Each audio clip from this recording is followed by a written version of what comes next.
Good evening, everyone. You're listening to Red Pill 78. I am the Corruption Detector, and this is your Red Pill News. Please bear with me, guys. I'm having some feedback issues on my microphone, but it's not going to stop us tonight. We're going to be doing troubleshooting while we're on the air. Tonight, we've got a couple of excellent guests. We've got Steve and Trip here to talk about a very strange botnet that was found on Twitter. And then in the second hour, Bryson is going to be joining us, the founder of the MAGA Challenge. We've got so much to talk about. Imagine if you had received a personal invitation to invest $50 in Uber when it was a startup. On IPO day, you could have made $248,250. Look at these surprising returns from these popular startup companies. Some earning 583,264% revenue surges. Fortunately, Shark Tank's Robert Herjavec and his team of ultra-successful angel investors are here to help deliver angel deals with life-changing upsides delivered to you on a silver platter. Watch the free video at www.getangelrich.com or click the link in the description to see how you can participate in these potentially lucrative deals before the mainstream even finds out about them. Once again, that's www.getangelrich.com. All right, guys, if I could please get 5x5s in the chat, just letting me know that you are hearing us, I would appreciate it. Having some funny stuff happen. Well, without any further ado, please welcome my guests for this evening, Steve and Trip. How are you guys doing? We're doing great. Thanks for having us on. Oh, very glad to have you. Doing good. Thank you. Excellent. All right, so the crowd has confirmed they can definitely hear us. So while I have you guys kind of give us an introduction to what we're looking at here, I'm going to show the audience what you had sent over to me, Steve, back in September. So you had come across what initially looked to you like just, kind of some innocuous bots. Tell us about how you stumbled into this. Okay, back in September 15th, I was tweeting some stuff out. One of my tweets went viral, and some of the big accounts tweeted it out. Next thing I know, I had about 200 followers within a few hours. And what I did is I went all the way down to the bottom of my followers to start working my way up. And as I was working my way up, following people back, I started noticing a couple accounts that looked odd. They didn't have the banner picture. They didn't have the icon picture. They were just a basic looking Twitter account. So I kind of set those aside, kept working my way up, found four more of these accounts. And in total, there was 6 accounts that day. And all 6, and I went and looked at each one by one and looked at their tweets and what they were doing. And they were all brand new accounts. All were talking explosives, the makeup of explosives, compounds, the different things in fireworks. Some were talking hand grenades and all sorts of stuff. So what I did is I kept looking at their accounts, reading their tweets, looking what was common about them, other than the obvious, which was that they were tweeting the exact same thing. They were also tweeting response sentences to new followers. All the response sentences seemed to be this exact same. So what I did is I copied the response sentences and pasted them in Twitter search. And then I found within 24 hours, 200 other bots, all repeating the same things, but different topics.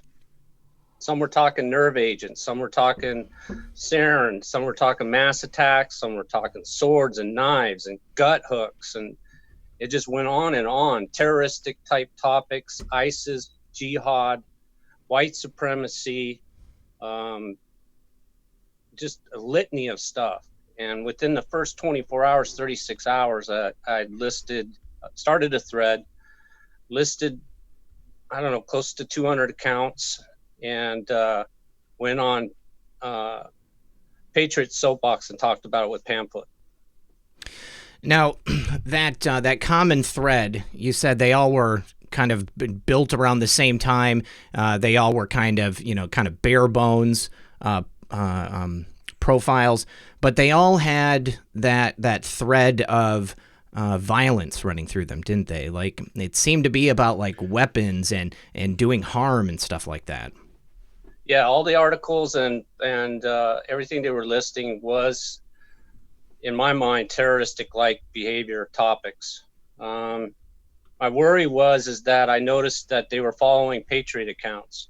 They're also following other types of groups, resistant type groups, Antifa type groups, gamer type groups, porn type groups, all that kind of crap. Now, would each one of these bots be following a variety of different types of accounts, or was it like a block of bots that would be following a block of, types of people? In the beginning, that's what it seemed like. To me, it seemed like they were in groups. So the Patriot ones seemed to be conservative accounts, Patriot accounts, and bigger accounts like Trump account or, Pence account. To kind of make them look like they were a normal account. But then by the end of the 36 hours, it was just overwhelming. I just got lost in the mix of trying to screenshot everything I was coming across and, putting in a thread, and it just became a blur. And after 36 hours, approximately how many did you find? Close to 200. Oh, okay, I'm sorry. They were all started in August, September. All the accounts that I found that day. Nothing was older than what was new that those 2 months. Did each one of these bots follow each one of these other bots, or were they only following real accounts? In the beginning, I came across several of the bots were following bots, and they were all in this bot farm. Few accounts were following more than 10. A few accounts were following more than 20. We came across one that had a Celtic banner from the Boston Celtics that was following 26 bots. Wow. Were you able to find like what appeared to be the first bot, one that started it out? Well, we wouldn't, because these guys started a long time ago, and this is the third iteration. When we did, I'm Trip, and when we started looking into this, actually, we found two other groups that had done research on this. One of them was in January of 2018, and another group had done a story on these guys in July of 2019. On the same group of bots, or just a similar profile? No, the exact same group behind the bots. Oh. But back in January of 2018, according to the documentation, a left group called Unhack the Vote was complaining about it. And apparently back then, the bots were tweeting a lot more than they are now. They were tweeting roughly 40 times a minute. Really? So they were clocking 58,000 tweets per 24-hour period. That same type of content, the violent extremist type content, or was it of a different flavor? No, from what they were complaining about, it looks like they haven't changed what they tweet about, although they seem to have gotten stepped up since October of 2018 is when they seem to have switched over to more violent based stuff. And there's a back player to this and a reason why. I've been doing a lot of the data research as far as putting the pieces together. Stephen went through and literally found a mass amount about the bots by doing everything manually. In my background, I do computer stuff. So you streamlined it? Yeah, no, I compare my process to Stephen doing diligent work on a cell phone. Hats off to you, Stephen, doing all this on the cell phone. Yeah, it is really incredible. But what I found is that I did some analysis of followers and following, and I found a list of about 30 accounts that are out there that follow bots. They have 5 and 15,000 followers themselves, and the bots don't follow them back. So these are real people, actual accounts? I'm not so sure they're real. Let's get some terminology away so people understand what there are. 3 basic kinds of accounts when we talk about accounts at the service end. Okay, so if I'm Twitter and there's an account on Twitter and you sign up, that's a human account. If you have an app that tweets for you, like I use IFFT, retweets the Hacker News for me and a couple other of accounts, that means that I've got an automated account and a human account. That makes my account to Twitter a cyborg account. What Twitter doesn't allow is a fully automated account that's not human. And what these guys are trying to do, they have got to be one of the most unethical companies I've ever seen on the internet. But what they do is they try to trick humans into believing that their mechanical devices are human. And they're using AI in the background because they do some of the bizarre, stupidest things I've ever seen in my life. Now, when you say this company, are you talking about Twitter, or are you talking about an organization that's controlling this botnet? The organization that's behind the AI engine that's controlling the botnet. Okay. I think an AI engine, Stephen can go through the iteration of, he watched it evolve literally of creating and changing its backgrounds. Once you talk about the changeover, man, and show the tweets that you got, just so that people know the bizarre crap that we're seeing. Sure. So I've pulled up the, are you going to be pulling this up, Steve? It's up to you. I can do it from here, or I just pull up a few, or if you want to pull up the thread and I'll just talk about them as you're going through the thread. Yeah, just for reference, I pulled up an image which shows several accounts, and they're very sparse. They don't have much of anything. But let's go back to the images that you wanted to show on your phone, and then you can talk about each of them individually. Okay, make sure I don't have a stupid look on my face when I phone. Just smile before you come back on. There. So in the beginning, like I said, most of these accounts were just regular looking accounts that we always question. You know, we in this movement kind of always look at our followers. But in the beginning, you know, a lot of these had just blue, you know, on the computer screen. Sometimes they're you know, gray, and then there's a two-tone silhouette, gray silhouette. So in the beginning, there were, sorry, I'm trying to find the pages. It's okay. It's not pulling up the images. It froze you. There we go. Perfect. Here's one back. Here. And the only reason I pulled this one up in particular too is to let you know to look for is they use these pictures of these people over and over. So they're dumb in that sense, but they don't even use them for the same topic. In this particular one, you know, it's got these, Leah's saying, she's texting out, look into America's NSM neo-Nazis. And then over here, Ria's talking about Chattanooga shootings and most of everything that these two are talking about. The one on the right talks about neo-Nazi, Aryan, white supremacy, all that kind of stuff, intermixed with normal looking types of tweets.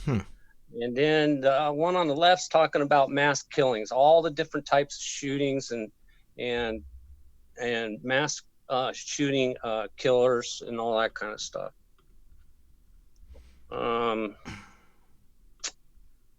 Then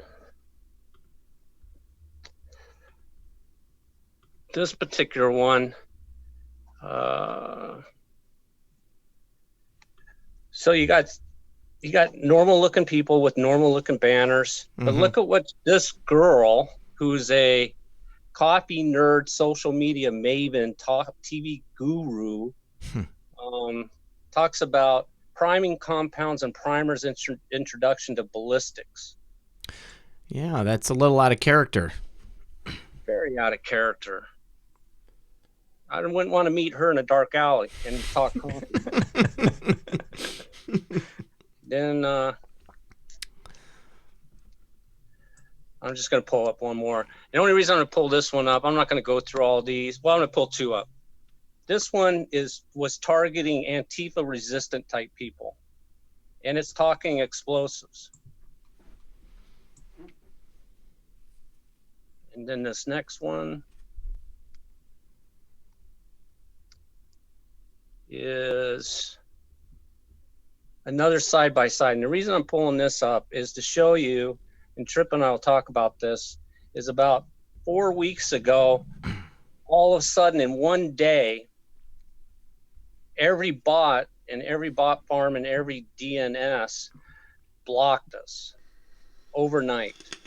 And it changed our world, because up to the point of them blocking us, we were looking at the bot farm, and he was showing me these, and I'm looking, just like every researching group before us was looking at every bot on Twitter, and there are a ton of bots on Twitter. So millions. We didn't know if this bot that's tweeting this domain name, and this domain name's location is in San Jose, California, and another one is tweeting a different link, but they look the same, and their web server is in Heston, Virginia. So what didn't make sense is, how could you tell? I mean, they're different domains. Is this groups or whatever, different groups putting bots up? So what happened was, these guys were using when you register a domain, what you do is you go through a register, and there are rules in the registry. One of the rules is you have to fill out the name and email address of who created the account. And there's this system that's called public registry. And I sent them an email and asked them to tell me who owned these domains, because who is showing a blank. Well, for me sending them that email, they killed 10 of their domains, shut them off, just suspended the DNS. So now the websites are dead. That's really strange. I mean, when you register a website, you have to fill out that registration information. If you don't want to use your own information, you can use a domain masking service, and it'll give you, just the name of a random person. So were you able to get the name of an actual person affiliated with these websites? And then I want to know what those websites were. Yeah. I'm working on a doc right now, and we're going to post this on Medium, because I got a couple lefty bot hunters that I know, and they told me that they would repost it and let Twitter security know the names of all the domain names. Okay. So that's one of the reasons that I want to create this and get it over to them, so Twitter can knock off these domain names and just make them be dead permanently. Besides that, when you registered, the public domain name registry, which is the name of the company, is all automated. So some of these things don't have, apparently on theirs, you can hit space, and that's your name. Okay. They're pretty lame. But at any rate, what happened was two things. One, Stephen and I both got blocked on Twitter. And two, the websites, one in Virginia and one in San Jose, overnight changed their homepages. And what were those websites? What were they, and what did they display before they switched it up? Well, these guys have been in the game for quite a while, and what they did is they started out with making phony short link websites. So they registered a whole bunch of domains. I think it was like 15 domains that are literally 5 characters long. So one of them is like 1c1.io. So they would put a link behind it, and it looks like a short link. And then what they would do is they made the homepage a fake public short link service, or at least that's what it looked like. Okay. So if you put a link in, it didn't work. It wasn't part of their back end. It was just a facade. These guys are all about trickery and, like I said, non-ethical. And the reason that we know that this is all automated is not only were we blocked on Twitter, that verified that these were bot accounts, and the bot accounts were associated with each other because we're blocked.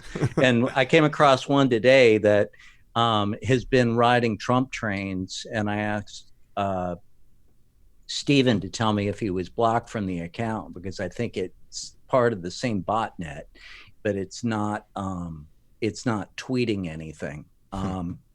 It's retweeting.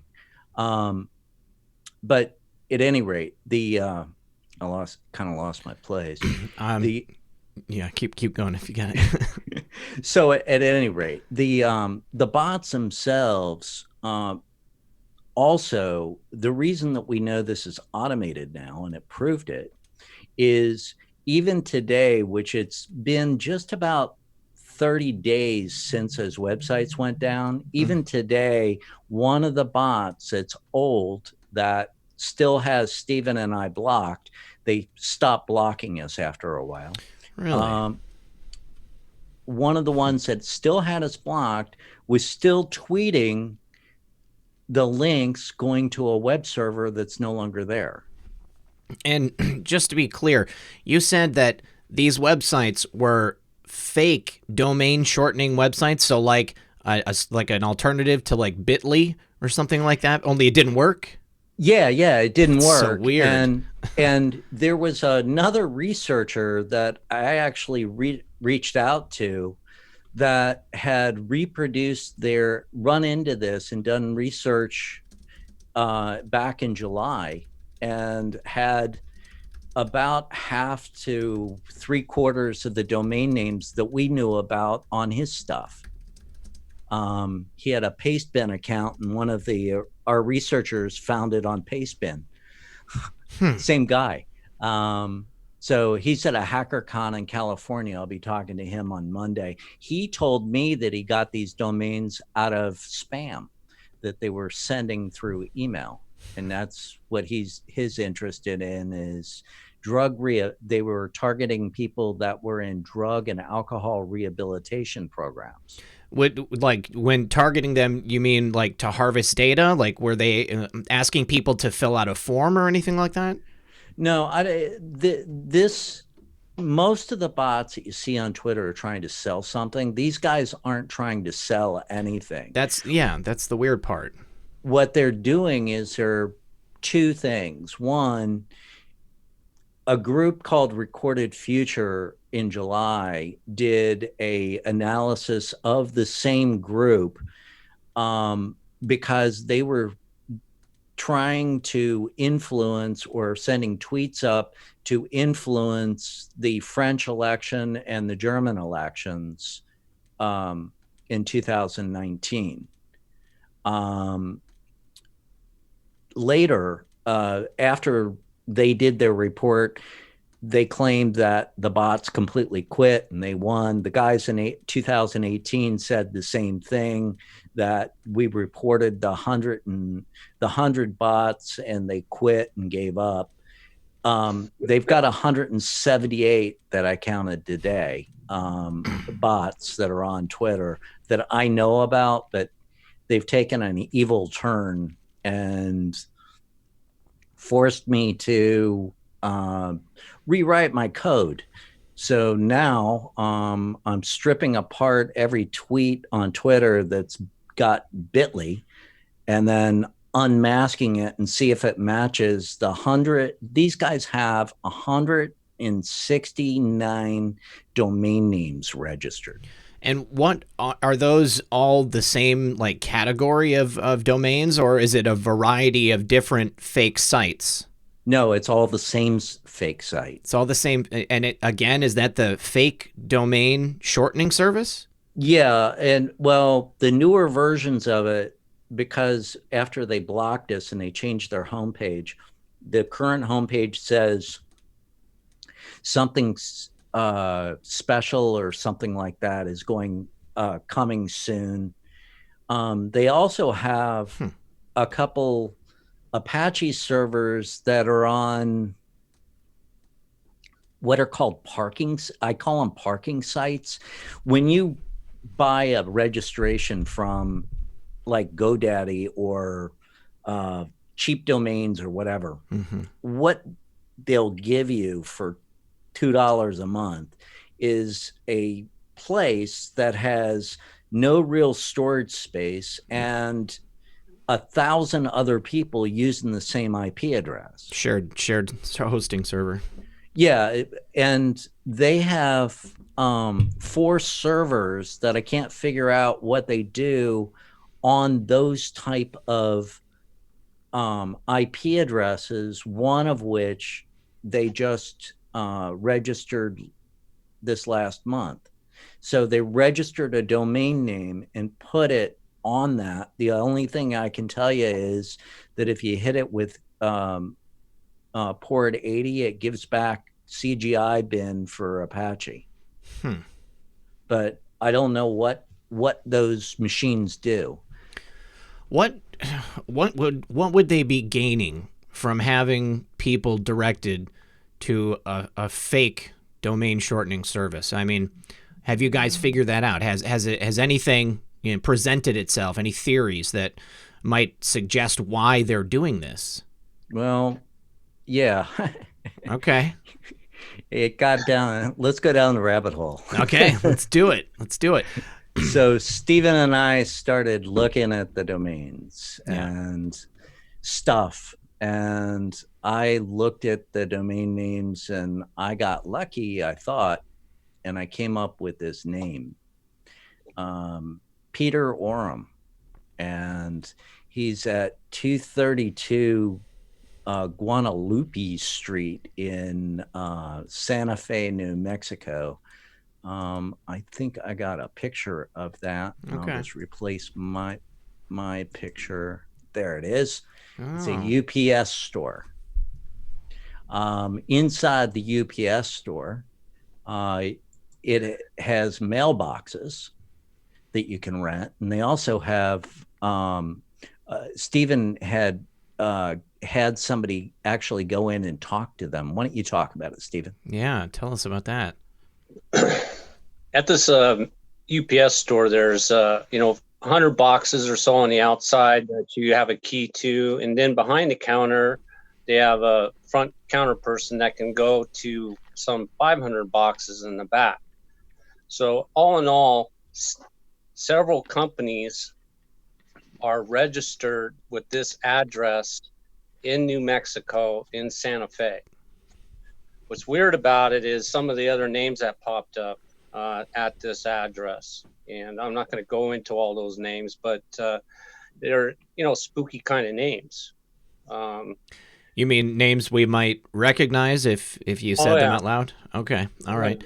Now, but what we found is even more interesting is that this is a front for several different companies that were created in Santa Fe, New Mexico. And Santa Fe, New Mexico is one of the states that's real easy to get business licenses to do what they're doing and hide who they really are. The company behind this, we have to keep digging into but a name pops up in the company register of an employee. So, but we haven't confirmed all that yet. So anyway, what's interesting is that through the research of another person that was helping us over at Patriot Soapbox, RW, he found this address. And this address happens to be a company title registry. And Tripp can fill you in on that. Okay. Yeah, and in New Mexico, unlike other states, at least, each state has its own rules for how you set up a corporation. So they require that corporations in the state of New Mexico have a physical agent, somebody that's in that state. So that's what this company does, is they're the state representative for a quadrillion shell companies that are doing business in New Mexico. Oh, so these would be companies that people are actually out of state, and they just use this service to have a presence in New Mexico for tax purposes or something? Well, out of state, out of country. Oh, yeah. Out of country. Okay, all right. Well, so, what happened is there was because of the Panama Papers, Panama kind of killed a whole bunch of companies and a whole bunch of shell games that were going on. You got to remember that most of the con games, and a lot of people don't talk about this, but do you know where the top 3 countries for scams come from? No, fill us in. You care to take a guess of one of them? I mean, I thought Panama was one of them just because of the Panama Papers.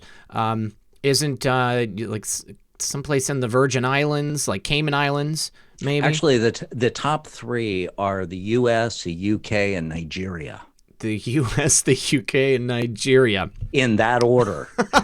U.S. is the most corrupt country in the world. We if you go through the Panama Papers, yeah, you find Saudi Arabia, you find Switzerland. We ruled it. Wow. Well, I can't say I'm that surprised.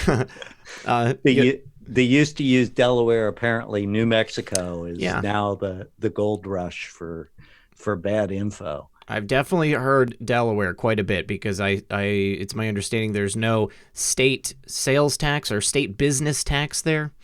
But New Mexico, I hadn't heard that New Mexico was a big place for this. Lady Warrenon lives in New Mexico, and she said that illegals get tax ID numbers there very easily.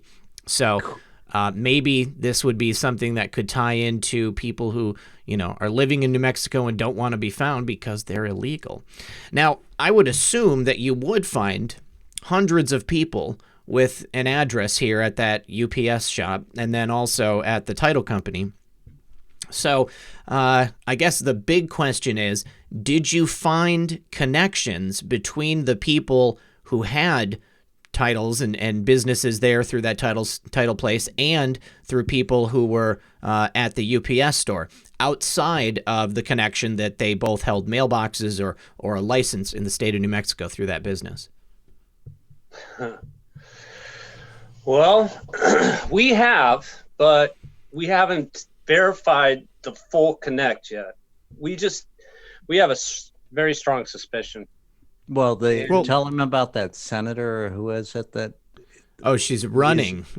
Yeah, she's running. Yeah, at the mailbox there is one that one name does pop out that's pretty out there. Valerie Plame. She has a PO box at that UPS store, and ironically, this PO box or this UPS store is just miles away from Los Alamos base, miles away from Santa Fe Institute, just miles away from Epstein's ranch, Zorro Ranch, and just miles away from Beto's father-in-law's ranch. Yeah. They're all just in this mix of deep state-ish, area. And this just happens to be a standalone little UPS store that handles multi-businesses that are not really there. Well, since you haven't confirmed anything yet, without giving names, of people there, other than Valerie Plame, because she's a public figure. What can you talk at all about any of the connections that you found here? I mean, does it lead to other states? Does it lead out of the country? Yeah, well, Peter Warham is really interesting, and his name is on the documentation. And if anybody wants to look him up, I gave away that the bots are AI, and look up Peter Warham. How do you spell his last name there, Trip? ORUM. Oh, very simple. Okay. Peter Oram. There's only a few of them in the nation. One's a photographer, one's a farmer, and one works at an AI company. There's one that's a professional recruiter, too, on LinkedIn. Yeah. Let's see. Yeah, but at any rate, we're still digging in that respect. But these guys, what they're doing is they are targeting for people that are literally, they're looking for people that might have a brain injury. They're looking for people that would fall in sucker into clicking on one of these links. I mean, really, if you think about the people that the quote terror suspects that they've caught in the United States, or the people that place bombs, or these people all have psychological issues. I talk about this in computer security all the time, and it's like, you got somebody that wears rings in their nose and they've got administrative rights on your network. You got a problem. Yeah. Blue hair brigade. Yeah. The blue hair. I'm sorry. If you got personality issues, that's fine. You can have them. You just can't have admin rights. Yeah. I'm with you on that. Okay, so I'm looking up Peter Oram, and can you tell us a little bit more about his background? I mean, he's an AI programmer, you said? We're just saying that we know that these bots are AI. They're obviously a computer running this entire operation. And Peter Oram's name is on the domain registry, but beyond that, can't go any further, just because these guys are really big and we're little fish in the sea. Sure. I'd say it's a pretty compelling connection there, though. I mean, how many people are building artificial intelligence on a daily basis and then also own a domain name that just happens to be tweeted out repetitively by an artificial intelligence? Yeah. And it's something that, the business description of this company that we're looking at, it describes exactly what this bot farm is doing. Really? What is that? They're gathering information on people. They're pushing a narrative onto people, onto groups.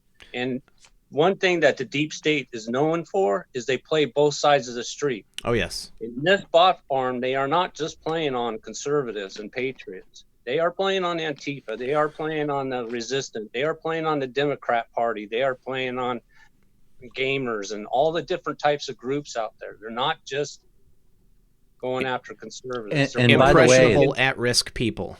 And the recording, playing us against each other. Yeah, and the recorded future guys, he's from Sweden. These guys are international, and some of the stuff that that Stephen and I have found, we found what looks like Japanese stuff. In other words, Japanese bots, but I don't know. We haven't seen that as of late. Okay. Are they only tweeting in English? Are they tweeting in other languages? I found some bots that are tweeting in French. French. Okay. All right. Any connections to France with what you found there in New Mexico? It's the same bot farm. Well, no, I mean in IRL, like was there any connection there, like anything to take you from New Mexico directly to France besides the AI bot farm? No, in particular, that what I found interesting is that the same topic, the same link was being used in French and being used in English. Okay. So what's interesting about that is they're doing, well, why the French, I'm not sure, other than there's all the unrest over there going on. Lots of people coming out of Algeria into France for many years now, setting up their own cells, if you will. Yeah. Lots of incredible things happening over there. Real quick, guys, I just need to do a couple of quick thank yous to the audience. Taraxicum Aficional says, great job. Thank you for that. Thank you for the super chat. Lady Warrenon says, where we go one, we go all. Let's talk decoding when I'm on your show. We definitely will. Robert Scott says, bring the boomstick and time to get dirty. Where we go one, we go all. Thank you, Robert. Jim Mills says, Hagerstown, Maryland, making Maryland red again. Thanks, Red Pill. I'm a dedicated follower. Appreciate you being here, Jim. And then Kimberly Bogan, loved your honey colony show with Miriam. Team Bogan, keep up the great work. Thank you for being here. Say hello to your husband for me. And just real quick, this is my cat, Simone, you guys. I saw a couple of people asking what her name was. Phenomenon says, I sent you the email, RP. Thank you very much. I'll check it out after the show. So here's the thing that I'm stuck on, guys. I completely understand the profile of who they're targeting and why, but I can't get my head wrapped around what benefit they would receive by sending people to a non-functioning website for a service that doesn't exist, unless it's just to maybe mark people as willing to click on content published by someone, clearly it's not human, or it's, if they are human, then they're, not well. Well, we said something that thread led you down the wrong road. Okay. Sorry about that. It's okay. They didn't intend to retweet a website that wasn't there. That's a computer error doing that. Oh, okay. It's AI that's doing that. It's like today when I was building that report, and I'm using the tweets as kind of like, you put a bar in a break in conversation. Mm-hmm. I'm putting two tweets that are in reverse color. So I was looking for a couple tweets, and one of the things that I found was a bot tweeted to the EPA what the best silencer to buy is. Mm-hmm. Why would you tweet something to the EPA, the Environmental Protection Agency? And this is a strange one. The computer does this all the time. It targets accounts, but it kind of goes off into the weird, absolute stupidity range where things that you wouldn't bother doing it. It tweeted how to build explosives. There's an account on Twitter that's owned by a hearing aid manufacturer, and a couple times a day, they have their own bot that posts crap about their hearing aids. I doubt anybody really follows this account because it's just about hearing aids. Well, the bot decided to send 2 tweets or 3 tweets about how to build explosives to that. The hearing aid bot? Yeah. That's weird. That's really weird. So, I mean, is this some type of like machine learning? Like, it's, perhaps looking at these accounts, the leftist, and the right accounts, and then maybe picking up on, elements of what they're saying and trying to put together something cohesive? Well, no, I don't think so. I think what's going on is this. First of all, I have great respect for computers and computer scientists. Mm-hmm. I smell a rat. I smell somebody that is not doing and doesn't know what they're doing. You can build a profile by buying this data. You don't have to trap somebody by clicking on something. Twitter will sell it to you. If you want to buy the names of every website that somebody's gone to, there's a couple services out there that will, if I have your name, I can just buy everything that you've ever clicked on. So to trap somebody that wants to read about blowing up a dam, you don't need to You don't need to present them with a tweet to click on. You can simply buy that data. So, and it's available. So what these guys are doing, I think, is one of three things. Either one, their intention is to find somebody that's mentally ill, that's stupid enough to click on something, and then that they can target it to do an action, and after it causes mayhem, say, we saw this 6 months ago. Mm-hmm. That's theory number one. Theory number two is it does what Recording Future says it was doing in the French and German elections.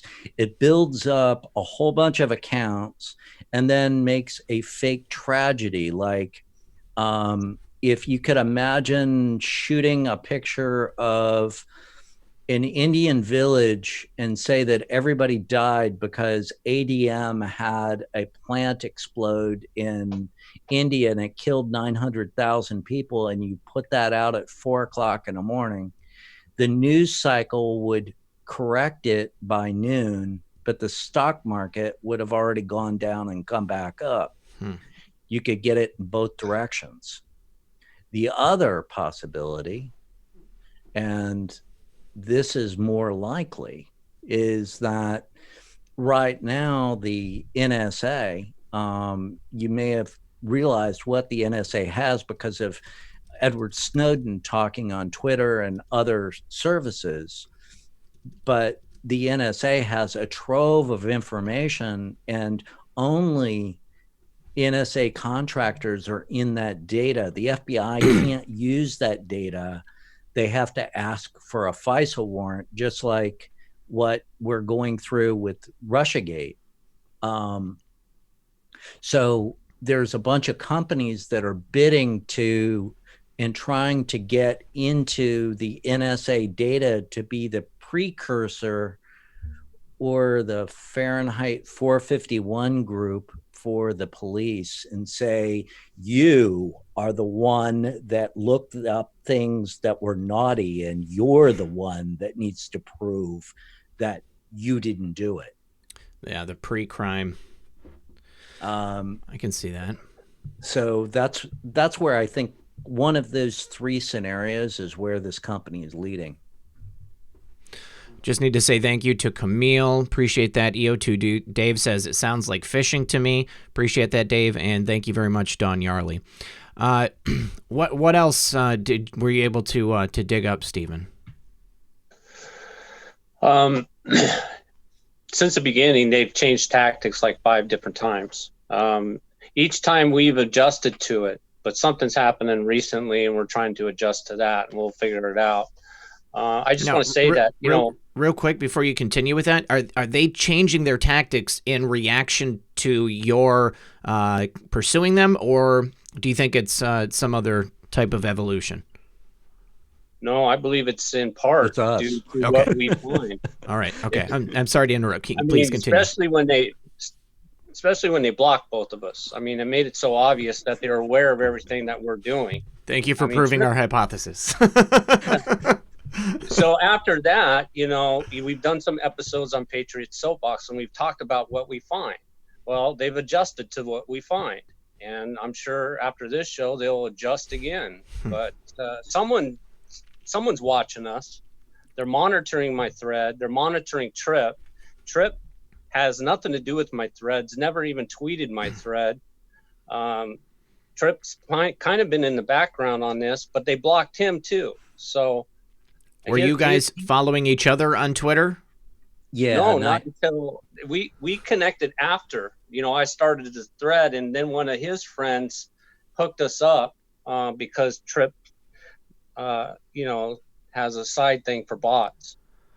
So you guys were both investigating this bot farm separately from each other? No. Oh. I got interested. Okay. I had him on my YouTube channel, and he was talking about this thing, and I was saying, well, it's easy enough to figure out who owns an IP address, and let's look at the who is data. And I was showing him live how to do some of the preliminary research, and we found that they use Microsoft as an ISP.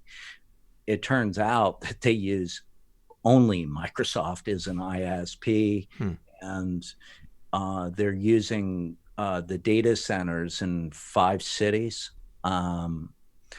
So all of their servers, literally the entire network, we figured out all the machines and IP addresses, and I may have somebody that can literally do a site inspection in one of the states at one of the centers and tell me if they have a server rack or they just are renting a single space. This, what this reminds me of is my buddy Severe the other day on Twitter posted what looked like a display or a rack of smartphones that were all like automated and posting things on Twitter and interacting with tweets and stuff like that. Do you think that it could be something like that, or do you think that it's all set up on a server solely? I think that their bot farm is literally a Windows box. Okay, all right. And using something off the shelf. It looks like they changed because in 2018 they were using a phone app called MR2, which I never heard of before. Those guys figured that out. But what was funny is they listed 5 of the domain names, 2 of which are still active, that we knew about. That's how we tied what we're tracking and these other groups, is the domain names all match. And those are, again, those non-working bit or link shortening websites, or are those a different type of website? No, they're not all short links. So no, they say they're short links, but they're not short links. That's the funny part. These guys are just fraudulent in everything they do. So do you know of some method for harvesting information if somebody was to click on that link, even if they're not asking for information when you get to the website? Is there some method that they can use to get it? Or if these are, let's say these are connected to Twitter, do you think that it's possible that this is like a siphoning of Twitter user data? Well, this is the thing. Twitter sells the information, and when you have the Twitter API, you can see who goes to a profile and who likes any tweet. You can get the Twitter ID of the person, and you can buy in the back end. There's a database out there that is primarily the Democratic database. Really quick, do you know the word demographic? Yes. Do you know where it comes from? I don't know. Okay. Demographic is a brand name, just like Kleenex and Q-tip. Really? I did not know that. Demographic got started as Demographic Inc. and founded by Charles Ward and his brother Stephen in 1969 in Little Rock, Arkansas. Oh, there we go. Charles Ward was a head of the Democratic Party up until I think he died in 97 or 98, but he was actually one of the Democratic Party leaders. Demographic, his company, changed names quite a few times. It changed name for a long time to Axiom Corporation. Axiom got in the news twice, and Demographic doesn't like being in the news. They don't like being talked about. 2 things Axiom did. If you put in Axiom-China, you'll find that they helped build the Chinese surveillance system. Oh, wow. They also were involved in Cambridge Analytica's debacle with Facebook. So, and if you pull up their new name is LiveRamp. So if you pull up liveramp.com/partner, you can see everybody that they're a partner with, including Twitter and Facebook and Google. So if I have an account with Axiom and I spend a lot of money with them, I can get the email address of the Twitter IDs. So Really? So yeah, so this isn't secret. In other words, you just spend $1 or $2 and you have troves of information. Literally, if you tie in the Experian information, Experian collects, their specialty is collecting what medications you take. They're tied into most of the loyalty card systems for medicine. If you go to a company called Swipely, they own a whole bunch of the restaurant and bar back ends. So when you use your credit card and you go into a bar, Swipely keeps track of how much you drink, and it has contract to sell it to health and life insurance companies. Oh, wow. So you can't lie about how much you drink? Well, also a couple states that use LiveRamp data or Axiom data that have it tied into the workman's comp stuff. I've heard people that are heavy drinkers that go to bars paid with credit card and they get thrown off of their permanent disability because they've been drinking. Oh my goodness. So do you think that maybe we're looking at kind of the ground level of the US social credit system, something like what we see in China?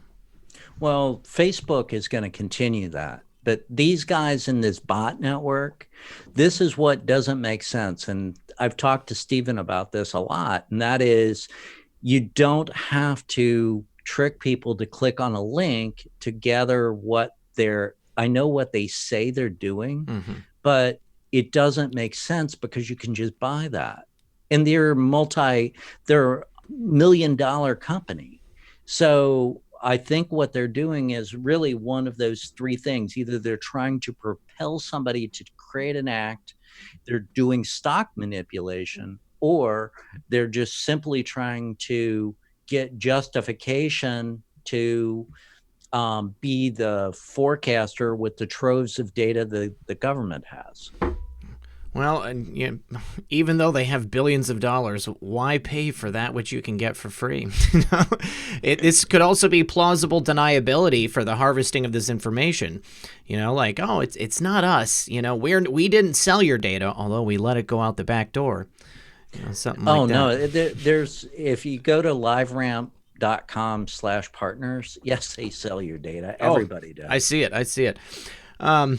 Yeah, it's pretty obvious that there's something strange going on. Well, guys, we're almost out of time. We're at the top of the hour. I wish that we had more time tonight, but I want you guys to come back so that we can get an update on, you know, things as you're finding this out, because, you know, I think this could be a major privacy issue. I think that you're right about the idea of that, you know, the pre-crime coming out. I just heard very recently a kind of disturbing story coming out of the DOJ that there is some pre-crime-like program that's being implemented right now. So, you know, so what do you guys see for the future with this? For me, I'm just going to continue fighting, you know, every bot that I find.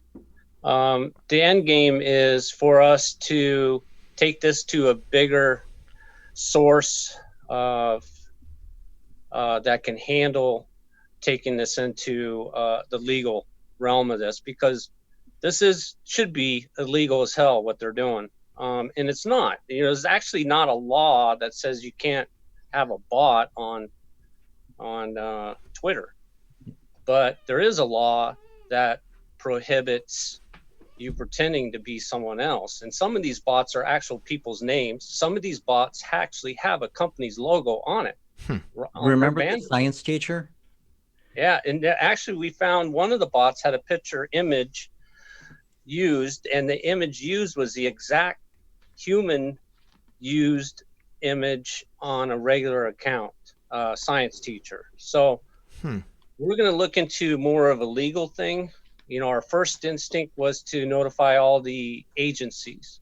I've talked with FBI, I've talked with Army intelligence, and I've talked with a friend through DIA, and I've also directly emailed and talked to Devin Nunes's attorney, who's handling his case against Twitter on Twitter bots. I love that one. And I've actually emailed Devin Nunes's chief of staff. So Tracy brings up a point. There was just several Twitter employees that were arrested for acting as foreign agents of Saudi Arabia.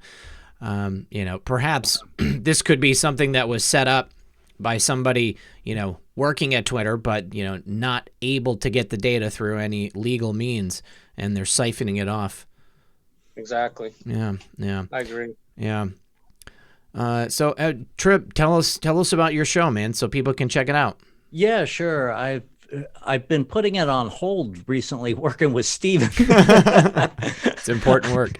I wrote code for like the last 6 weeks and have been trying to decipher it. So now what I've got to do is I got a script that actually deciphers Bitly and unlinks them so that the URL to see where it's going. It's just a CPU hog. Got to throw CPUs at it, All right, cool.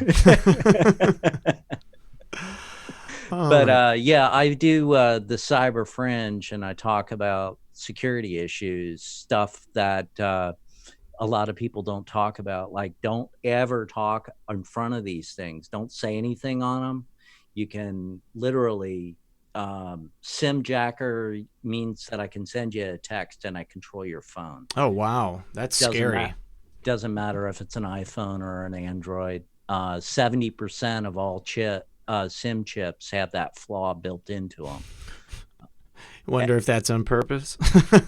No, actually, it was. It's because it's a way to update the phone, but they abandoned the process. Okay. But it's in the old code for the SIM card, so the SIMs cost money to print. Yeah. And that's where it is. The SS7 hack has been out there forever.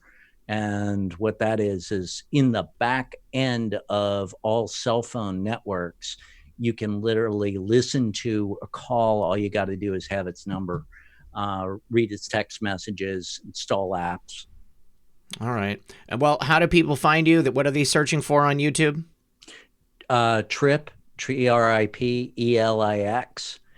And look for me on Twitter. And Steven is Love for the Game, AK on Twitter. And I want a very special thank you to you both for being here tonight, but Steven especially, because he stayed home. Him and his wife were supposed to go to a hockey game, and they stayed home to come on the show. So, Steven, thank you so much, both of you. You guys, I really appreciate it. And we will talk to you next time, okay? Sounds great. Thank you so much for having us on. Oh, it was a pleasure. Thanks, guys. Thank you very much. Appreciate you. Yeah, no problem. We'll see you next time, guys. All right, I'm going to pop you out here. There we go. Thanks, Trip. All right, and then Steven, pop out. All right, please join me, everyone, in welcoming my next guest, Bryson Gray. Bryson, what's up, my friend? How are you? What's up, man? What's up? Doing great. How about you, man? Dude, I'm awesome. I'm actually remodeling my bathroom right now, so it's a little hectic at my house. Listen to this, dude. Okay, so of course, I'm thrifty. I want to get the best deal on everything and get the coolest stuff I can. I ordered a new tub online. I ordered flooring online. I ordered like my sink and my cabinet. I ordered everything online. All right, so it's a sliding glass door for my shower for the bathtub. The bathtub arrived broken. The sliding glass door arrived broken. And then there was something else that was broken too, but I just had to put it all out of my mind. I was so, the first one I was stressed. The second one I was like kind of angry. And then the third one I was like, okay, God doesn't want me to have a new bathroom yet. Yo, that sucks. And there were all three different carriers, too. 3 different carriers. I couldn't believe it. Well, you guys, if you don't know, then you ought to know. This is Bryson Gray, the founder of the MAGA Challenge. You had a huge day today, dude. What happened? Well, I was on the way. Well, we had just got to Atlanta for the Black Voices for Trump thing, and me and a few other conservatives that came from Charlotte was sitting on the bus. And, you know me, I'm just scrolling through Twitter, and I had my shades on, and I was in my mentions, and I saw Trump in my mentions. But I thought, you know how Twitter sometimes recommend tweets for you or something like that? Yeah. I thought they had just was recommending me a tweet, like, you know what I'm saying? Sure. So I said, y'all, am I tripping? Because I had on the dark shades too, so I'm obviously tripping. Right. Somebody looked at my phone like, what you talking about? What you talking about? They said, bro, Trump tweeted you. I said, yo, what? So we all it was me and other conservatives. We all on the bus losing our minds, like, what the heck, brother? So, did your followers jump up after the president tweeted you out? Yeah, I think I gained 4,000 followers so far. All right, sweet, dude. Well, so I mean, it wasn't he wasn't just retweeting one of your tweets. I mean, he actually wants the winner of the MAGA Challenge to come to the White House, right? And I mean, I would assume that you're going to get to go with him, which means that you're going to get to meet him this time, right? Yeah. So the White House called me, if I can say that. Yeah, they called me and said they had showed Trump the MAGA Challenge this morning. Wow. Yeah. So basically, they said they showed it to him. They said he loved it.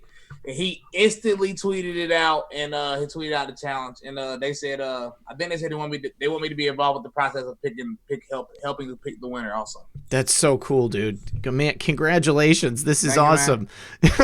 Yeah, I've had a lot of crazy things happen in my life, but this is by far the craziest. Yeah. So, did you do any interviews with other press today? Were some major outlets reaching out to you?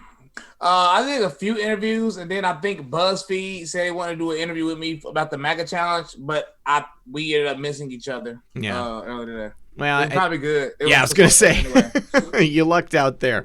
Don't need to talk to BuzzFeed. I'm gonna show your Twitter again right here. Hopefully, you guys, if you're not following Bryson already, then you can go and do that on Twitter. I'm gonna go ahead and put his Twitter profile into the chat box right there. Let's see, Bryson. Let's go ahead and listen to the MAGA Challenge. Yes, sir. You know what? I'm getting a feedback on my mic. Sorry, guys. I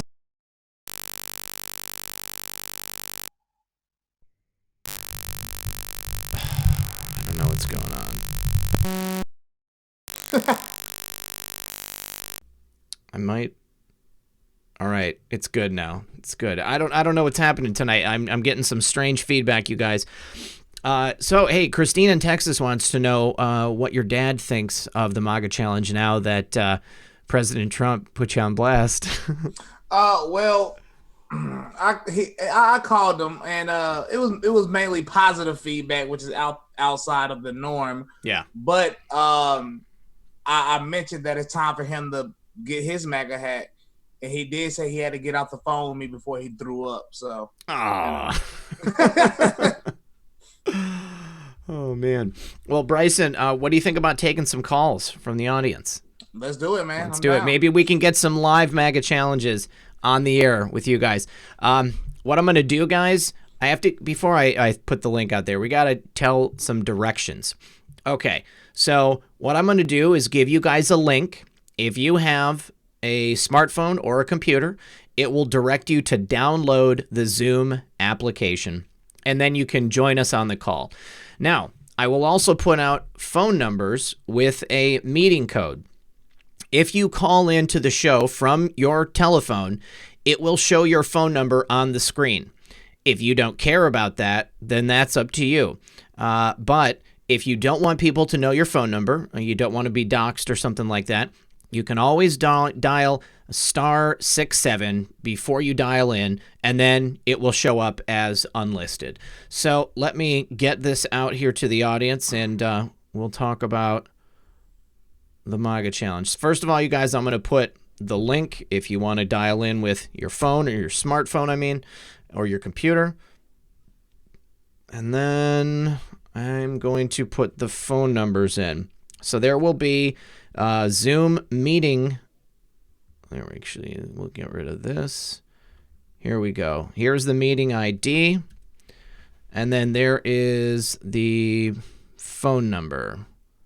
Okay, so we're just going to use that. So, yeah, when are you going to be choosing the winner of the MAGA Challenge? I don't know. The White House said they will keep in contact with me, and I said, okay. I guess whatever President Trump wants, President Trump gets, huh? Basically. Yeah. I mean, I wouldn't tell him any otherwise. So how many submissions have you seen now? Well, you know, it was already sort of viral, so there's already Right. like hundreds of them. Yeah. But I've seen a lot more today, and it's like I've just honestly lost count. Like people that did them before did new ones, of course, you know, to try to go to the White House. So at this point, I'm lost. Okay, awesome. Well, looks like we've got our first caller, Andrew. You're on the air with Red Pill 78 and Bryson Gray, and it looks like star 69. Star 67 Black's listening. Sorry about that, Andrew. How are you? Looks like you might be muted. No, might have to choose your microphone in there. But yeah, so I mean, this has been going on a long time, you know? I mean, it's pretty amazing. You've had like some sustained visibility because you started off just yourself, going out, speaking out, about politics and how you actually feel about America. Has the reception to you changed at all since, your profile has gotten larger? I mean, the only difference is it was like before I went viral at all, it was really just me versus everybody. So I was honestly already used to death threats and hate. Now the only difference is, of course, there's more hate, but there's also more like love. Yeah. Like on Facebook when I'm in a debate, it's like 100 other people like help me with the debate and stuff. And it's like that's good. It's sort of odd because I'm actually used to it just being like me versus everybody. But right. Yeah, now, so I mean, now you got the Bryson Gray army behind you. So the only thing that changes is actually like an equal amount of love with the hate, also, which is awesome. Great. How's everything going at school? Oh no, I'm not in school. Oh, you're not? Okay, No. I thought last time you were on, you said you were in school. Well, you're doing like speaking engagements and stuff, aren't you? Well, I went to historically black university, WSSU, and I did a lecture there. Mm-hmm. And they it actually shocked me because I was here I am, a college dropout who just do research on my own, talking to supposedly and assumed to be intelligent people in college, and they literally had no clue about politics, and it's like no clue about nothing really. Yeah. Like what are y'all teaching these kids? Like what is being taught in schools for us? And then you got Democrats all trying to say we need free education, free universities for what? Yeah. They're being taught feminism 101. Yeah. Gender studies. Gender studies. Like, what the hell? Well, Bryson, we do. I don't know if Andrew's gotten his phone working yet, but Jason Was a Gentile is here on the line with us. Jason Was a Gentile. How you doing, Jay? Can you hear me?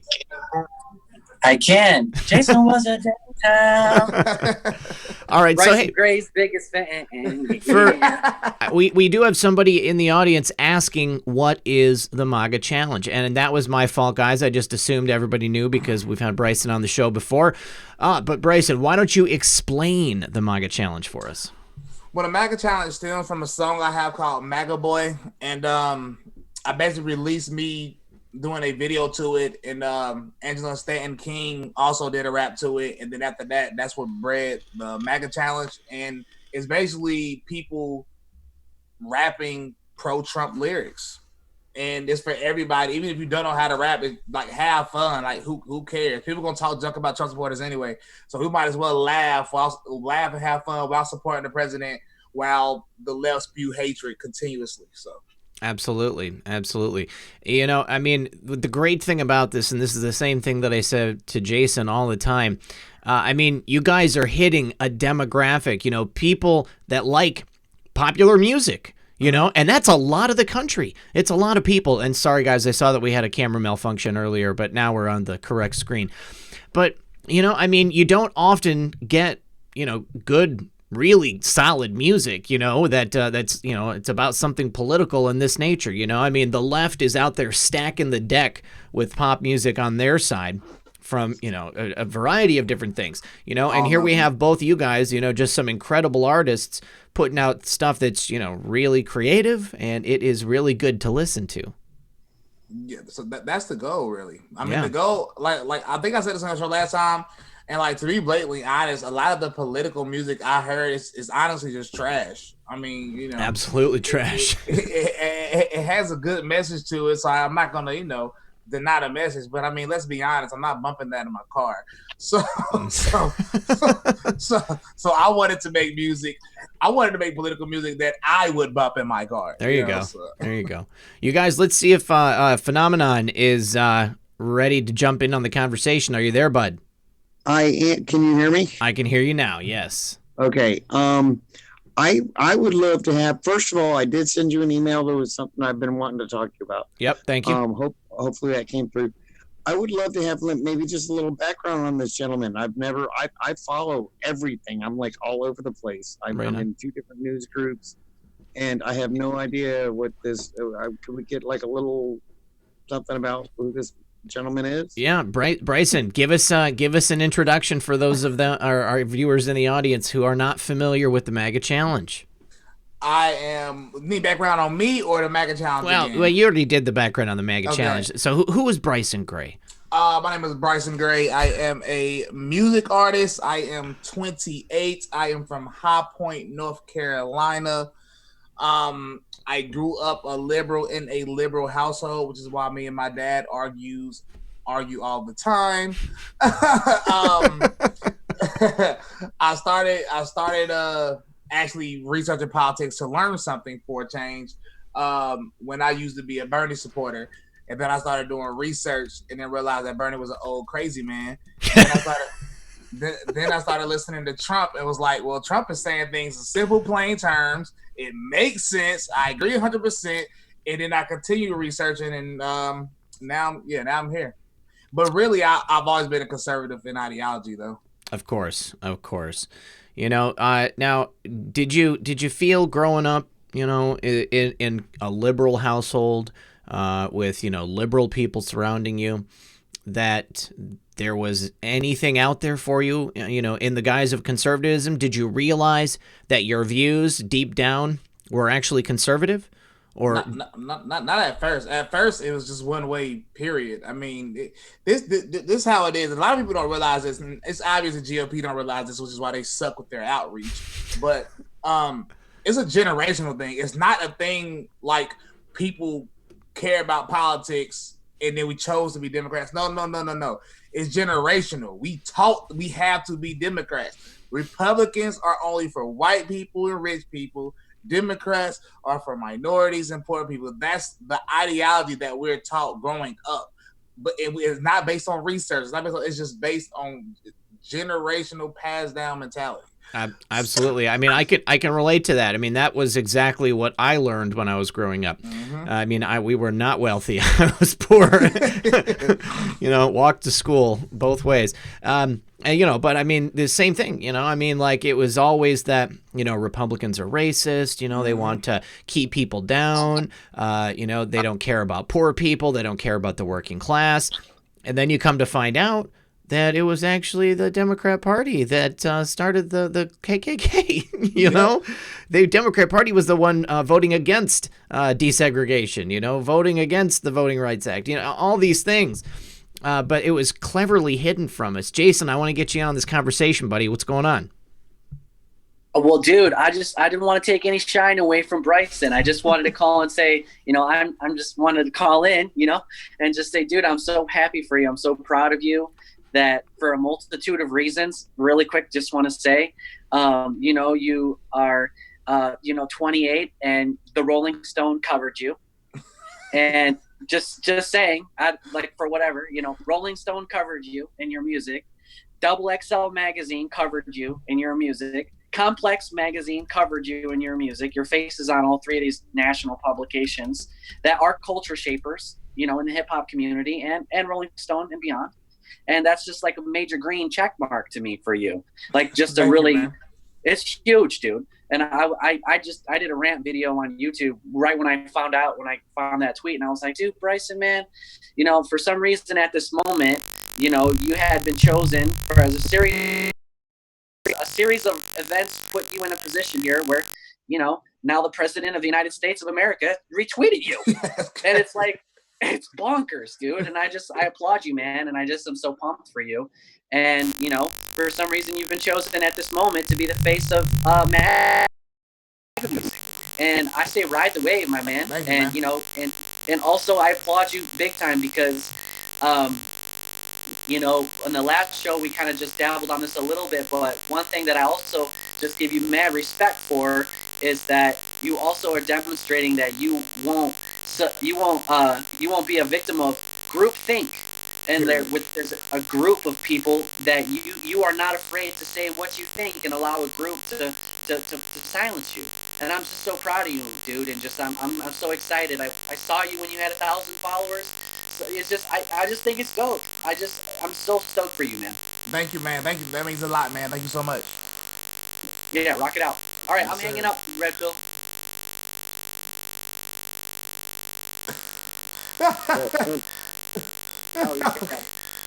If I could just jump in for 1 second, I think Candace Owens has made the case for exactly what you're talking about, and I think this is awesome. And I'm going to go ahead and get off the line too. I'm just indie. I'm just out here doing my thing. But you're doing great work because people are waking up. The walkaway thing. I don't know him directly, but I have mutual friends with Straka, and my God, this is like really important for the country. God bless you. Thank you. Thank you, Phenomenon. Because it's literally a war right now. It's like a spiritual war and an ideological war going on right now. So it's definitely necessary. Socialism versus capitalism, good versus evil, God versus Satan, if you want to be blatant about it. It's the truth. Can you guys hear me? Yeah, I can hear you. All right. I don't know what's going on. Yeah, you're 5x5. You're good. All right, thank you. Appreciate it. So I don't know what I missed because I didn't have any audio. Okay, so well, Jason, I want to go back to the coverage. That's the last thing I heard. You said Rolling Stone, Complex. Who else covered him? Double XL Mag. Double I used to XL. read that when Okay. I was in college. And, you know, it's just so awesome that Bryson is just being. See, when people, like, from the music standpoint, also it's freeing musically as well. Because I'm sure you know, Bryson, there's this, amongst people that are trying to get, you know, there was this time, probably when you were in your early 20s and teens, I imagine, when, like, everyone was trying to get a record deal. That was the holy grail. And I think it's hilarious because you're just living. You're just being. All you're doing is being. And you're attracting attention simply by being, but not by trying to create something to draw attention to get a record deal so they can create attention for you. You're just representing, you're just being, man. And I dig it. I love it. You're awesome. What's crazy about that is I've been on the other side of it. The part of what you're saying is like actively attempting to get a record deal. When I was younger and I was on 106 in Park in high school and left and had songs on the radio in my hometown, our whole goal was to get a record deal. We had meetings with 3 different labels. People were supposed to fly out. Some people did fly out to meet us in my group, and nothing ever fell through. And what's funny is my parents, friends, family, they all said, if you keep supporting Trump publicly, it's going to kill your music career. And partially they was right because the radio station did stop playing my music. But I told my daddy today, I said, I'm sorry. The MAGA Boy song has almost 2 million views on Twitter. I said, I've had multiple songs on the radio, and I was like, I've never had a bigger cosign than this because obviously the president cosigning your music is the biggest cosign. And a lot of people are just shocked because they hate it so much. That's so awesome. Yeah, I do have a couple of questions from the audience.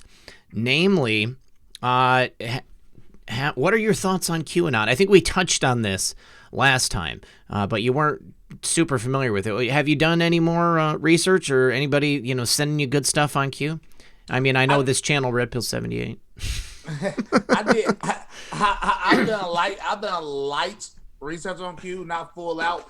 But the reason I haven't done full out is a few reasons. Because you have people that give information that when you can do research on it, it seems legit. But you also have the crazies that send out information that I know for a fact is bullcrap. Because I have a lot of friends that are actually like in different industries that are actually like rich and famous. Mm-hmm. And I remember I saw somebody from that not represent Q, but somebody that claimed to be Q, claiming that this person was a part of this. I'm thinking about my no, he isn't. and I know for a fact. So it's hard for me to distinguish the two. And also, I used to be heavy believing in the Illuminati. Mm-hmm. But then the thing that stopped me from being Illuminati is the further I got inside of the music industry, the more I realized it was bullcrap. So it's hard to distinguish the accurate information from the just 100% conspiracy. Well, there's a lot of disinformation out there, and I think that's something that's done on purpose because it really muddies the water. I mean, you don't know who's doing what, if there is an organized group of people that have any agenda in mind. It's difficult. I mean, when it comes down to it, Jason, I mean, what do you think about the Illuminati? I just kind of felt like you were going to say that. I don't know how I knew. I just kind of didn't know if you were going to say it. So what do I think? Well, obviously Bryson is my guy, but I do think there is I have a casting couch story, when I went to LA and they said, what are you willing to do to make the deal happen? And I said, and they asked me if I was willing to sleep with someone. And I said, no. And then, that was it. That was that. And then as far as Q goes, my wife put me on to Q and put me on a Red Pill 78 and that whole setup. And then I was like, what? Like my wife was saying that there's a QAnon, it's like anonymous. And I was like, can you just bug off? Can you just give me a break with this? Like, that was my initial response. It's like, golly, let's talk about something else. I sat on that for like a week or two. And then I started to look into it. And then, so basically now, what do I think about Q? I think that, and I actually say this, I'll tell my family this, I think QAnon is a military operation that is designed to be a back channel that goes around the mainstream media and around like Twitter and Facebook and, Instagram or whatever. And it's basically a small group of people that are very close to the president, and they have intel and they're sharing that they're not at the moment, but for a good while they were sharing it on like the dark web, mm-hmm. And but they were sharing confidential information, really high confidential behind the scenes information.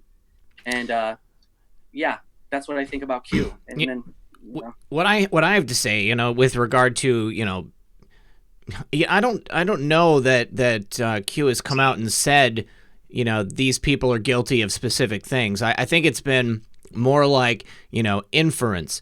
They're, dropping information and then people are going out and extrapolating, information about whoever might be in these drops and, whoever's is being talked about. So I would be very interested to very interested to know, like, specifically, what was it that made you think that it was some type of crackpot thing? Because there are a lot of people out there. There's a lot of people who, fancy themselves some type of decoder, and will come out and say that they've got the info, they got the goods, and you need to listen to them. So obviously, one of the things Q likes to say is be careful who you follow, because there are a lot of people out there saying a lot of nutty things. But I just want to say, Jason, I saw a video of yours last week. It was when you were talking about my flat Earth video, and I was like, man, I just wanted to impress me. You impressed me, but I'm gonna dip out because this is Bryson's interview. Me and Bryson got something coming out. every third Saturday of the month, I go on Yep. with Red Pill's live stream, and then Bryson, come on with us and let's talk. Let's do this. But I really want to watch you guys. I want to be a fanboy. That's right good. That's good. Okay, jump off. All right, fellas. Say hi to your wife for us. What I will say though is what Jason said about Q is I don't disbelieve that. Like I don't not believe what he said. Yeah. I'm just saying it's hard to distinguish between the crazy. Like it's hard to research.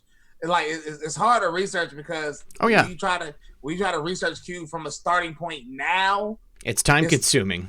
It's time consuming because you have to filter through what's BS and what's not, and it is very, very, very difficult to do that, and it's a very, very thin line because you've been in it for a while. Oh yeah. So yeah, so you already, it's like you inherently know how to distinguish. Right, and and plus, I mean, this type of research, I was already doing it before Q came along, so the things that Q was saying really just reinforced everything that I had already, learned before getting there. There was some new stuff, but a lot of it was just, reinforcement of the things that I had already, learned about the way the world works and people, I don't know so much that the Illuminati is, out there in existence, controlling the music industry. And, what I tend to think is that powerful people, with lots of money and perhaps, low moral conviction, I think that they're probably willing to do whatever it takes to stay in power. And maybe, I think that when people have access to whatever they want, whenever they want it, I think that maybe their whims and desires can start to become extreme. If you think about, the excitement in seeing, a pretty woman when you were younger, and then you grow up and you see more women, and then it's like, oh, it's not, it doesn't, just make your brain fry in the same way that it did when you were 14, So like you got somebody, a producer in Hollywood or, a producer in the music industry, and, they have access to people who will do whatever they want them to do in order to break into that industry, and so like, what's special, what do they need to give themselves that electric shock in their brain? I think that there's a lot of evil people out there. And I also think that psychopaths, people who want to control other people and cause other people harm, I mean, they'll rise to the cream of the crop. America actually has a documented problem with psychopathy among like upper level management and rich and powerful people. It's kind of crazy because, I mean, you got people who just, want to do good. They want to give back to the world. And so, they sacrifice of themselves. And it doesn't necessarily do much to get them, really high in the social strata and in terms of money and stuff. Real quick, we got a couple of super chats I need to go over. Let's see. Al Bundy. Mark Lemaster wanted to know if you would like a QAnon flag.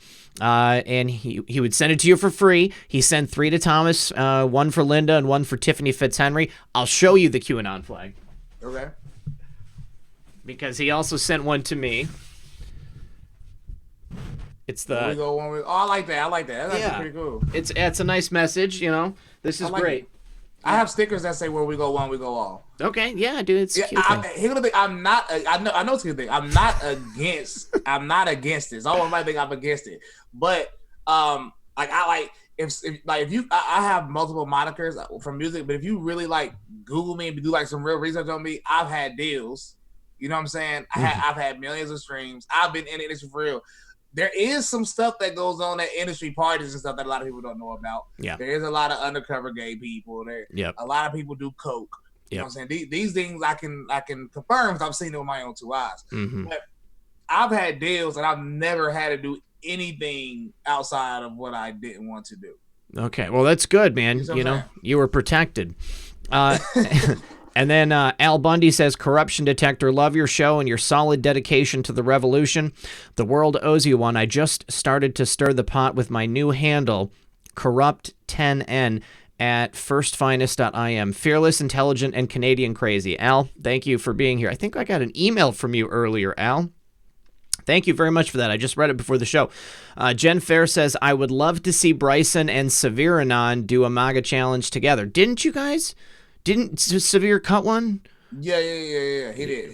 He did a MAGA challenge and the CAD challenge, and me and him are supposed to. He sent me a song. I got to get to it, but my DMs were flooded, so I have to go literally dig to find it. Okay. Then Dale Bercier says, I love these guys. Please visit the store. Go Q. Dale, I don't know what the store was. I don't know what you. Well, I don't know. It could have been my T-shirt shop. Bryson, are you going to have a line of merchandise? Yes, I will have it on BrysonGray.com. But again, as always, I'm not prepared to capitalize on anything because I don't expect it. So I have a website and I was planning to put like merchandise on there. Mm-hmm. But I mean, obviously, if I would have known Trump was going to tweet me, I would have already had it up. But, but again, like always, I do not. I have nothing to sell. What you need to do is sell those giant MAGA hats. Well, I wish they would just sponsor me and just cut me a check. Well, that'd be cool. That would be super cool. Hold on. Somebody was asking if we can play your song, so I am going to get that pulled up because I think that there are probably some people here who didn't hear it before. YouTube. Okay. Let's see. We had another question from the audience. Son of a Green Card says, take a few days and pour over Red Pill 78 videos, and this will make more sense to you. I have. Okay. I watch the videos, a few of them. All right, sweet. Appreciate it. Let me see here. All right, so tell us about your music before the MAGA Challenge. Well, I've been literally making music all my life, but my first thing of success was when the group I was in a rap group called 336 Boys with a Z, and there was a popular show on BET called 106 and Park. I don't know if you ever heard of it. I have, yeah. But we were on 106 and Park for this thing called Wild Out Wednesday, and we won. We won Wild Out Wednesday. Then they invited us back 2 more times on there. Then we had songs in a movie called Love for Sale that BET played literally every day. We had the first 2 songs in that movie. Then when I graduated high school, boom, now we have songs on the radio station where I'm from in my state. And that's where we really blew up. Talking about we getting booked. Like it was 5 of us at first. Then it was just ended up being 4 of us. Where we get like $2,000 a show at like 17. So, I mean, of course we blowing it on nothing, but we had consistent shows all the time with the group. Then everybody decided to do their separate thing. And I started really getting into EDM and pop music. So I started making that. Yeah. So I started making that under my moniker King Vodka with no space. And that my pop EDM music blew up. Like as soon as I started, I had a song called Stranger, and it was my like first official release as a pop artist. I was doing Calvin Harris stuff, like I would produce and write the song and get somebody else to sing it. Mm-hmm. And that song, I think right now almost has 5 million streams. So like it blew up on Vine and some app called Musically. Then I had another song called Feeling Sounds, blew up on Vine and Musically. And then I did a deal with a guy named Craig Davis who worked with Interscope. And we did a deal, but it didn't. The stuff like I've had like 1,000 almost moments. Yeah, and things just never fell through. And like you can type in 336 Boys with a Z. You can type in King Vodka with no space. You can type in Be Serious. It's spelled weird, but that was my rap name. And I have hundreds of thousands of streams. I've had many sort of type deals, and I've always too many almost moments. But one of the things that probably stopped me is I wasn't willing to fake it till I made it. Mm-hmm. I was never willing to do that. So I mean, everybody say that's your problem. That's what stopped you from reaching the next level. And I say, if so, then if so. I was never the type of person. When you say that, you mean like your heart wasn't in the music that you were making? I mean, you were making it for, fame and stardom, but that wasn't the direction you wanted to go? No, they'll want cause if you listen to my story, I went from rap music to pop music. I make music. I produce music, I make it. So I don't like being stuck to one genre. But when I was in the rap group with the group, they wanted us to only make like club songs. And if I didn't want to only make club songs, then they weren't trying to give us no permanent thing. Or when I was making pop songs, I had a meeting with somebody. They said, you either gonna just produce or do you want to perform the music? You can't do both. And I said, who the hell said I can't do both? What are you talking about? Who made that up? You just created that. and that's when I got into a big argument with my cousin in Atlanta who literally blackballed me with all of his connects because I said I wasn't trying to fake it till I make it because he was trying to tell me just agree with them, and do what they want you to do. I said, who? You know better than to come to me with that. Yeah, I was just never that type of person. I don't like money is not money is not a motivator for me. If that makes sense. 1 second.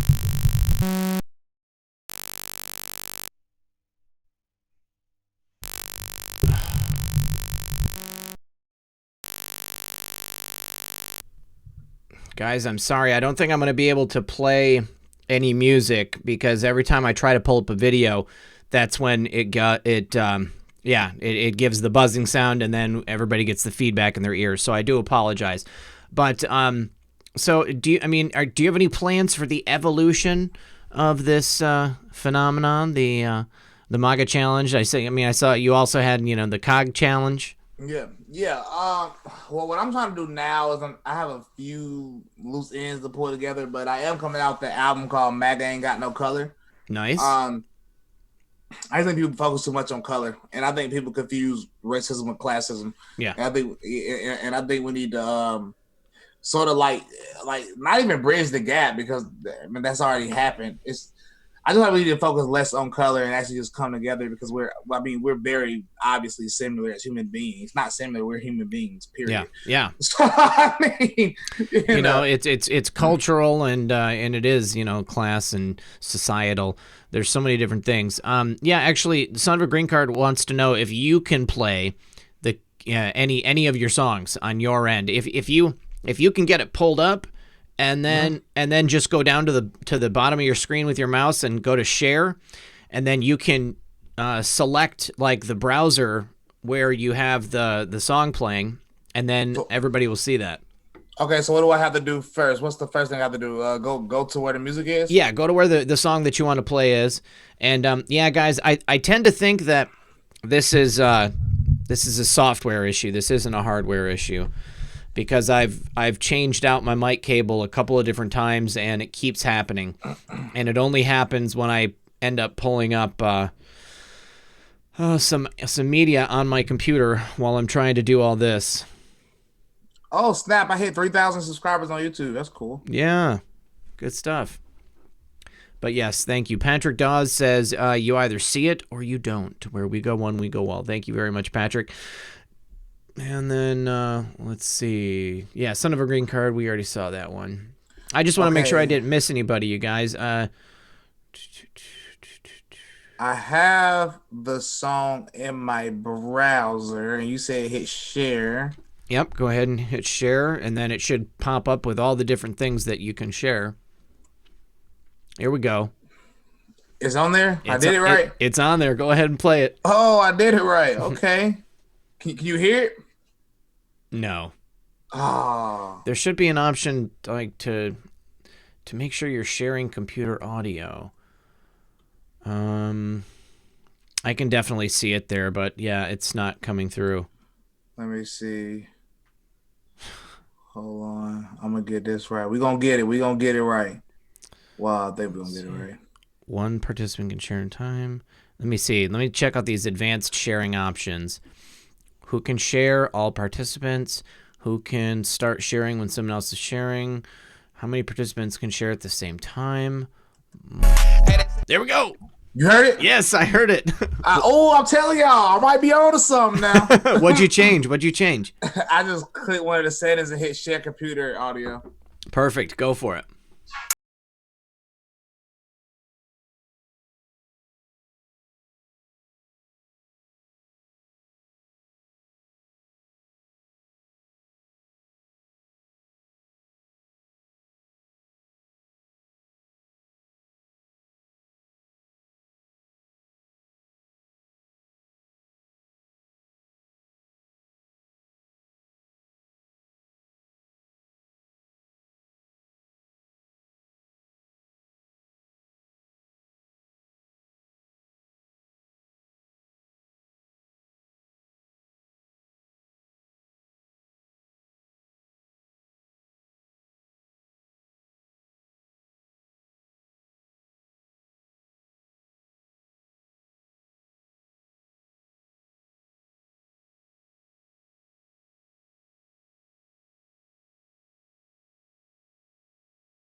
We got it. We got it working. Beautiful, dude. That's awesome. So let's remind everybody, if you want to write your own lyrics and perform it to the MAGA Challenge beat, how can people go about doing that, Bryson? Well, right here at 122, I believe. Mm-hmm. It's just open space after that. So it's open space until the hook comes back in, but the open space is for people that want to rap on it. Nice. Okay, and it's like the perfect length of time to be able to, shoot it, upload it to Twitter, Yes. and then get your message out there. Do we have anybody in the audience who's going to perform their own MAGA challenge? I want to hear it. Hear it, guys. Do it. Please. I also just want to say that if anybody wants to join the conversation, anybody wants to ask Bryson a question, there is the link to the Zoom meeting right there. All you got to do is click that link. Dana Finkler, hope all is well, brother. Where we bark one, we bark all. Yes, sir. I'll get in touch with you this weekend, Dana. But of course, Patriot Soapbox is live right now too. I want to thank Pam and the folks at Patriot Soapbox for jumping in the chat here earlier. Bryson, if you go back down to share, hold on. There we go. I think I just did it. I just canceled the sharing. No, we don't. Okay. I can hit stop share. Yeah, hit stop share. There we go. Now we're back. Am I going to do it, Professor Q? No, I mean, I don't know. You should do it, man. I personally think you should do it. I know that Jason wanted me to sing on some song, but I don't know. I would have to work on it for for a while, for a couple of days, make sure that I got the verse down, I got a flow. I don't want it to be stupid. I'd be too embarrassed. Go for it, man. I'm telling you. I think I am. Oh, yeah. Love Soapbox. Yep. Soapbox is great, you guys. Thank you. And, please, I want to see you guys do your own MAGA challenge. We got to get this out there. I think that the ultimate here, dude, would be you performing at a Trump rally. That'd be crazy. Wouldn't it? That'd be crazy. That'd be insane. I don't know if that'll happen. But then again, I wouldn't expect Trump to tweet me either. So you just never know. Mark Lemaster says, Red Pill, people asking for the Q flag on chat. You can give my email out. Mark, go ahead and just put it into the chat right there. And if you guys want to get your own Where We Go When We Go All Q flag, you can go ahead and hit up Mark. I don't have it right here, Mark. But so, yeah, if you drop it in the chat, then people can go ahead and get it. And let's see here. So you got any big plans for the holidays? For the holidays, I honestly don't know what's going to happen because a lot of crazy things have been happening, and I've been having to just go places. So, so I guess it's a good thing, though. So you never know what's going to happen. Some TV show they said they want to sit in on a Thanksgiving dinner with me and my family. I said, okay, at your own risk. Wheezy Girl wants to know if you have Jason's part so we can hear Jason's MAGA challenge. I know that Jason's got it on Twitter. I would pull it up. I don't know if he has it on YouTube. Yeah, I can just try to see. Check it out. I did see a couple of people say that they're working on their own MAGA challenge. Hey, Tony, what's up, Tony? How are you? Oh, wow. That was fast. I didn't even have a chance to click call in with audio. Yep, it's the speed of light. I know. Red, it's good to see you again. Good to see you too, Tony.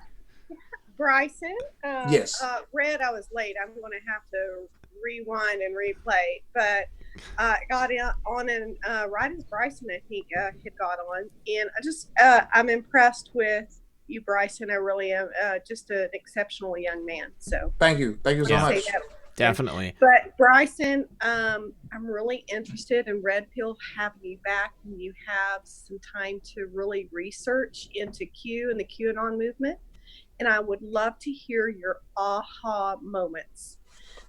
Because what you had said is what a lot of people are on their own certain journey, and how do you separate and how do you research and how do you know what's true and what's not, and it's a very confusing time that people are going through. So I'd love to follow your journey is what I wanted to say. Oh, thank you. Well, the funny thing is, a guy sent me a video to well, not a guy. It was somebody from Patriot Soapbox that I work with, and they sent me a video, and in the video, I 100% agree with the video. Like the video, they basically said like things that I think also. You know, basically what it is, basically that all this is orchestrated and it's not forced, but it's influenced, you know, upon us, and I agree with it. But then when I attempted to go down the rabbit hole, I just got caught up in the stuff that you just start seeing stuff, and then you just don't know which way to go because there's so much misinformation, and the misinformation could be purposely put out there also. But Right. yeah, you just never know. Well, I just, from my own personal opinion, because I look at a lot of different things, Red Pill has the most accurate information consistently. But I think it's like you chew up the meat and spit out the bones, but you need to go through a lot of different things. Don't just go to one source, go to a lot of different ones. Yes. After a while, it gets easier and easier and easier to start separating things. So thank you, Red Pill. Thank you, Bryson. Thanks for coming, Tony. I'll talk to you soon. All righty. Bye-bye. Bye-bye. You know, one thing that I was going to say is that just going to qmap.pub and looking through their like themes and players section on the website, because what they've done is they've taken the information from the drops and put it together in a really easily digestible. I mean, it's almost like, you know, trading cards of like, you know, different people that are involved in this. Son of a Green Card, it said you might have been talking about The Plan to Save the World by Joe M. Was it a guy with Yes. a trailer voice? Yes. He's got a great voice. Yes, that's exactly what it is. The plan to save the world. Yeah. Yep. And what's crazy is that's actually been my plan for the last 3 years. Exactly what that is. Like, I literally agree with 100% of that video. And I watch your videos, and your videos, it may just be the way you talk, but it sounds like you're just saying common sense things that people just are missing. Yeah. That's basically it. I'm like, let's just be real here, you know? I mean, exactly. You know, I guess, you know, I see my job here as cutting through that BS.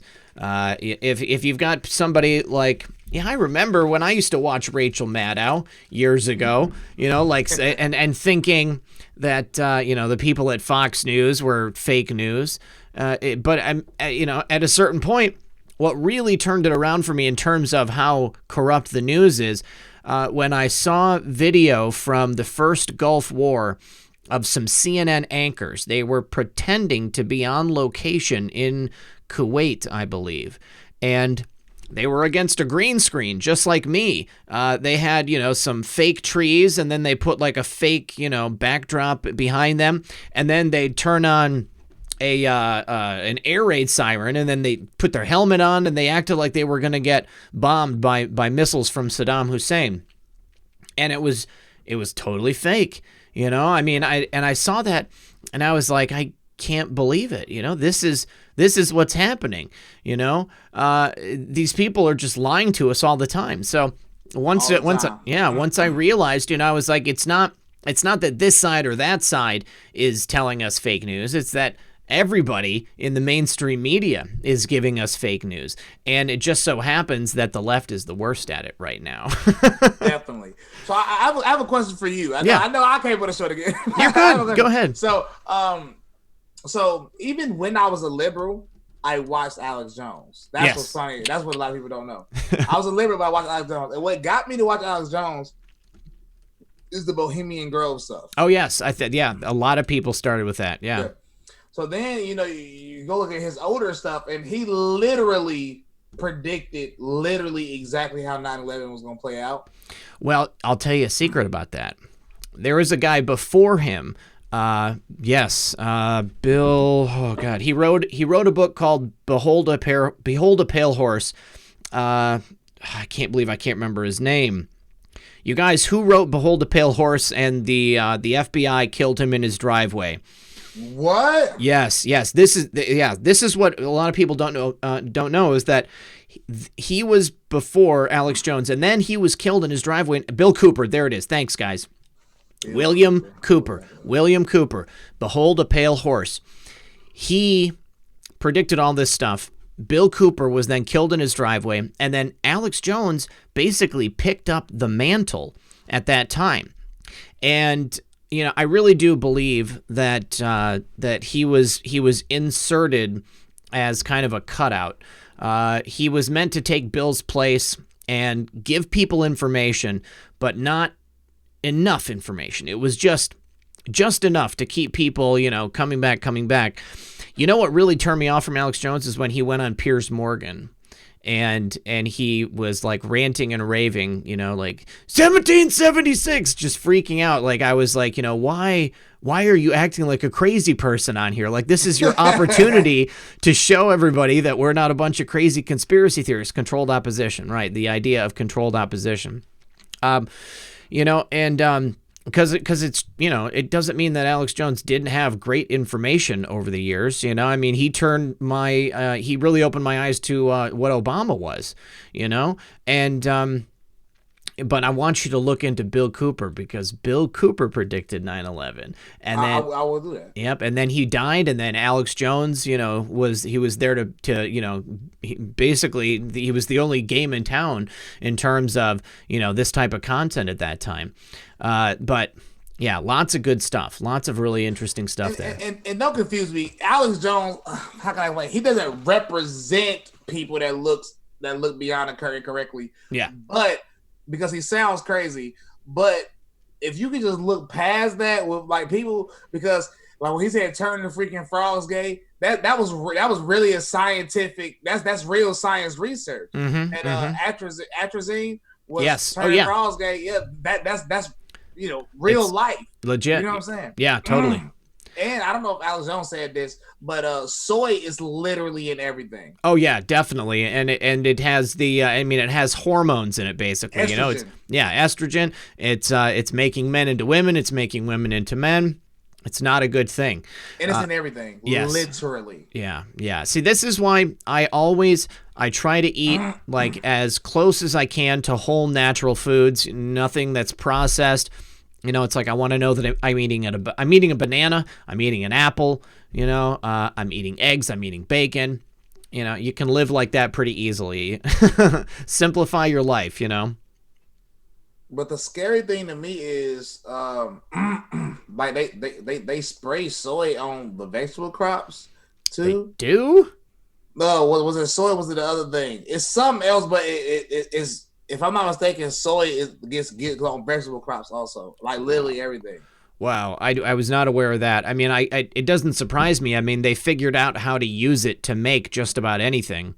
Edible or not, they used it for everything. Some people use it just to make stuff look moist. Yes, I've heard that before. Yeah. What? What do you mean?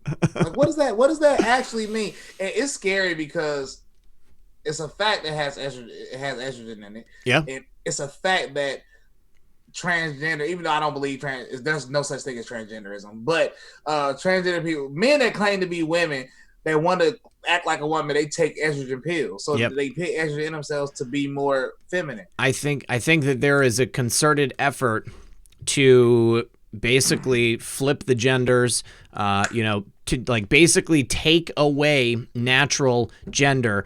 And it, at the same time, they can confuse people and it'll make it easier to use people too, Yes. There's something not right when it comes to that stuff, especially in the way that they are pushing it on just about anybody. This story down in Texas of that 7-year-old boy, or maybe it wasn't Texas, maybe it was another state, but the 7-year-old boy, his stepmom turning him into a girl, and his father, his natural born father, doesn't even get a say in it. I think it turned out well for him. Bryson, we made it to the 12 o'clock hour, buddy. Is there anything that you want to leave the audience with? You want to tell people where to go to find you and submit their own MAGA challenge? Subscribe to my YouTube, follow my Twitter, my YouTube Bryson Gray. Just type in Bryson Gray on anything. Twitter, YouTube, Instagram. Follow me on there. Keep up with me because I have nothing to offer you currently other than music and random debates online about politics. Any idea on when the album is going to be done? I want to release it Fridays. I think this is like the golden opportunity, and I always miss golden opportunities. but I'm waiting on like 2 verses from people. So I have a song I need. Jason Was a Gentile on. Holy crap! There you go. Here, this is what I think. I think that this is just sounds like a good idea to me, but maybe it's it won't be. But make sure that you release the album on the same day that President Trump in the White House announces the winner of the MAGA challenge, because then it'll be all over the place. All right. That'd be crazy. And then while you're at the White House, President Trump can say, Bryson, I hear you just had an album drop today. And then next thing you know, you're number 1 on iTunes. Next thing you know, I'm listening to everything you just said, because that is actually an excellent idea. I'm the idea guy. All right. Well, listen, Bryson, thank you very much once again for coming. And like Jason said, I would love for you to come back on the 3rd weekend here with Jason. And, I'm down, man. And maybe we can use that to pump your album at the same time. All right. So everybody, thank you very much for joining us as well. As always, this has been Red Pill 78. I am the Corruption Detector, and this was your Red Pill News. Good luck, everyone, and God bless.